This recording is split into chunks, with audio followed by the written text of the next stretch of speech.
Hello everyone, welcome back to sibling talkies.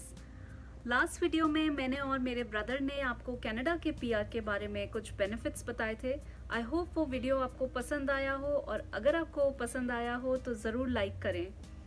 आज की video में मैं आपको 5 ऐसी मिस्टेक्स बताऊंगी जो यहाँ पे आने के टाइम मैंने करी, जो टोटली अवॉइड की जा सकती थी अगर मुझे टाइम से कोई बता देता उसके बारे में। जबकि यहाँ आने से पहले मैंने बहुत रिसर्च वर्क किया था कि मैं अपनी पैकिंग ठीक करूँ और सब कुछ लेके जाऊँ जो यहाँ पे एज एन इमिग्रेंट मुझे चाहिए, बट फिर भी कुछ ऐसी छोटी छोटी मिस्टेक्स हो गई जो मैं शायद अवॉइड कर सकती थी। तो आइए शुरू करते हैं आज की वीडियो।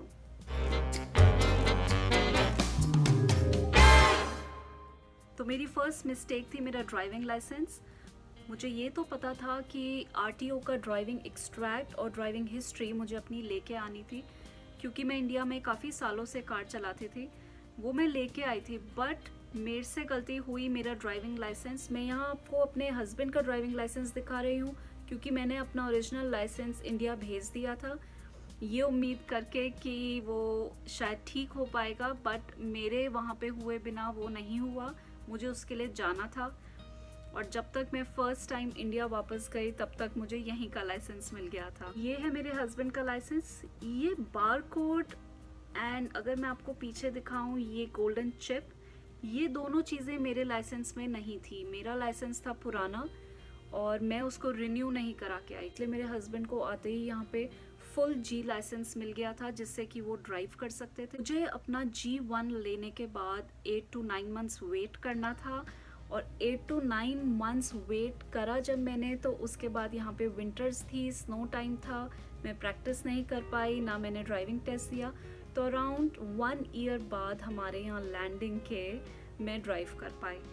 तो वो 1 ईयर डिफ़िकल्ट नहीं था। पब्लिक ट्रांसपोर्ट यहाँ बहुत अच्छा है, बट जो इतना ड्राइव कर चुका, अराउंड 10 ईयर्स मैं इंडिया में ड्राइव कर चुकी हूँ, तो आई रियली फेल्ट हैंडीकैप। मुझे ऐसा लगा कि अगर मैं ये एक छोटी सी चीज़ ध्यान रखती तो मैं यहाँ पे बहुत जल्दी ड्राइव कर सकती थी। एंड अगर आप यहाँ मूव हो रहे हैं और आपके पास पुराना लाइसेंस है तो डेफिनेटली उसको रिन्यू करा के आएँ, बिकॉज मेरा ड्राइविंग एक्सट्रैक्ट होते हुए भी मेरा पुराना लाइसेंस काउंट नहीं हुआ था। तो मेरी नेक्स्ट मिस्टेक रही मेरा demand draft.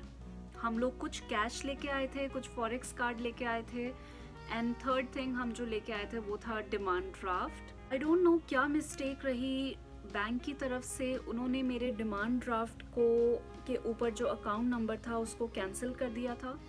I thought this is the way, ऐसे ही यहाँ पे एक्सेप्ट किया जाता होगा, मैंने भी कुछ नहीं कहा। मेरे को पूरा 3 मंथ्स वेट करना पड़ा, जिसमें कि मुझे कम से कम 10 emails and follow up calls करने पड़े कि क्यों वो क्लियर नहीं हो रहा। और उसके बाद लास्ट में उन्होंने मुझे बोला कि आपके पास अगर ओरिजिनल डिमांड ड्राफ्ट की कॉपी है तो हमें वो दे दीजिए, क्योंकि आपका ओरिजिनल डिमांड ड्राफ्ट डैमेज हो चुका है।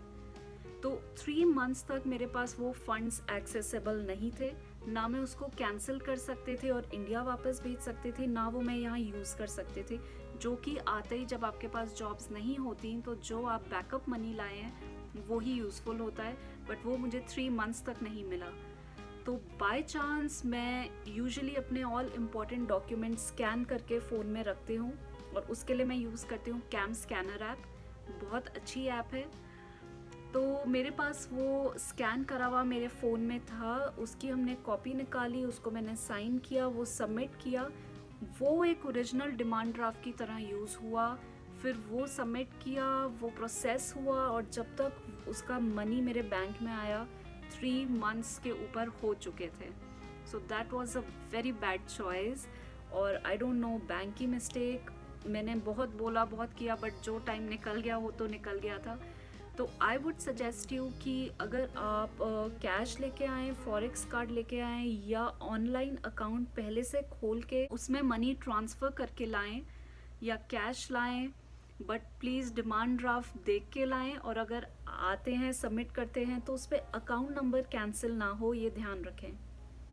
ओके, थर्ड मिस्टेक, हमने यहाँ पे आते हुए अपनी तरफ से जितनी अच्छे से पैकिंग कर सकते थे करी थी, बट एयरपोर्ट पे जब हमारे बैग्स वेट करे गए चेक इन के टाइम, तो उनका वेट ज़्यादा था और एक बैग नहीं 2-3 बैग्स का था। हमारे टोटल मैं, मेरे हस्बैंड एंड डॉटर का मिला के 6 सूटकेसेस थे एंड 3 कैरी ऑन्स। उन 6 सूटकेसेस में से आई थिंक 3 व ओवरवेट। तो अब हमने उस टाइम हम लोग एक्स्ट्रा बैग लेके गए थे और मेरे पेरेंट्स बाहर वेट कर रहे थे कि अगर तुमने कुछ वापस देना हो तो they were still in the parking. तो हमने सोचा कि या तो अनपैकिंग करें सारा उन तीनों बैग्स में से एक बैग में करके एक बैग का ओवरवेट का पे करें या निकालें।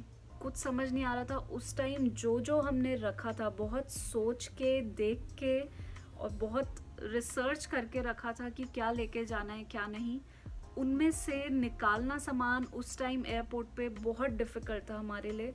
तो हमने डिसाइड किया कि सारा एक में करके and let's pay for one bag, एक बैग का पे कर देते। We paid around 16,000 or 17,000 Indian rupee for that one bag which could be totally avoided. उसमें ऐसा कुछ भी नहीं था जो कि बहुत ज़रूरी था, हम आराम से उसको निकाल सकते थे। यहाँ पे डॉलरामा में आपको ईज़िली काफ़ी सस्ती चीज़ें ऐसी मिल जाती हैं जो कि इनिशियली लैंड करो जब आप एज इमिग्रेंट आपके पास नहीं होती और क्वालिटी वाइज भी ठीक ही होती हैं। So this was our third mistake जो कि हम टोटली अवॉइड कर सकते थे जस्ट अगर हमें थोड़ा सा और पता होता कि वो चीज़ें जो यहाँ सस्ती ही मिल रही हैं या उतने ही रेट पे मिल रही हैं जितनी कि मैं इंडिया से ख़रीद के लाई तो वो मैं नहीं लाती। सो फोर्थ वन इज़ लैमिनेशन। अगर आपके कोई भी डॉक्यूमेंट्स लैमिनेट करे हुए हैं या आप करा के ला रहे हैं तो उसे मत कराइए, क्योंकि यहाँ पे लैमिनेटेड डॉक्यूमेंट्स नहीं चलते। जब मैंने अपनी जॉब के लिए अपने डॉक्यूमेंट सबमिट किए तो मेरे से लैमिनेशन खुलवाया गया। So getting your documents laminated is totally pointless. You are just wasting your money, time and effort. अगर आपके पास बिना लैमिनेट करे हुए डॉक्यूमेंट्स हैं they are totally fine. Also हम बहुत सारी अपनी पासपोर्ट साइज पिक्चर्स लेके आए थे बट यहाँ पे कहीं भी जॉब के लिए किसी भी फॉर्म्स में आपकी पिक्चर नहीं लगवाई जाती, नहीं मांगी जाती, तो वो भी अवॉइड किया जा सकता है। And the last point I would like to share here is some pots and pans. मैं कुछ ऐसे बर्तन यहाँ पे अपने साथ लेके आई जो यहाँ की गैस पे चले ही नहीं, यूज़ ही नहीं हो पाए, क्योंकि यहाँ पे मोस्टली कॉइल वाली या फ्लैट इंडक्शन स्टोव होता है जिस पे कि हमारे इंडिया के ये बर्तन मैं आपको दिखाती हूँ। ये वाले इस पे जब भी रखो तो ये गोल ही घूमते रहते थे, स्पेशली जब ये हीट होते हैं तो इस पे ज़्यादा हीट भी नहीं लग पाती है और ये फ्लैट ना होने से खाना बहुत देर से बनता था। जो हमने यहाँ आके सारे पैन्स लिए वो नॉन स्टिक थे और उसमें कोई भी स्टील की कच्ची नहीं चला सकते क्योंकि उसमें स्क्रैचेस आ जाते हैं, या तो वुडन स्पैचुला लकड़ी के या फिर सिलिकॉन के ही यूज़ होते हैं। तो वो मैं कुछ तो लेके आई थी बट मुझे ख़रीदने पड़े और मेरे अपने जो मैं स्टील के लाई थी वो बिल्कुल ही यूज़लेस रहे। एंड एक लास्ट चीज़ जो मैं बताना चाहूँगी वो मिस्टेक नहीं है बट मैं आपको जस्ट एक सजेशन देना चाहूँगी अपनी तरफ से कि एक माइंडसेट जो हम यहाँ बना के आते हैं, विंटर्स होगी, -40 होता है, घर के बिना, गाड़ी के बिना कैसे रहेंगे, जॉब कैसे मिलेगी, बहुत डिफ़िकल्ट है लाइफ यहाँ पे। प्लीज़ वो माइंडसेट अपना वहीं इंडिया में छोड़ के आइए। अगर आप अपने साथ नेगेटिव थॉट्स, नेगेटिव माइंडसेट लेके आएंगे तो लाइफ शायद और भी टफ लगेगी यहाँ पे। एक पॉजिटिव माइंड के साथ, पॉजिटिविटी के साथ न्यू लाइफ आप शुरू करने वाले हैं। आप एक अच्छी कंट्री में आ रहे हैं और बहुत सब कुछ बहुत अच्छा है यहाँ पे, specially if I compare it with India.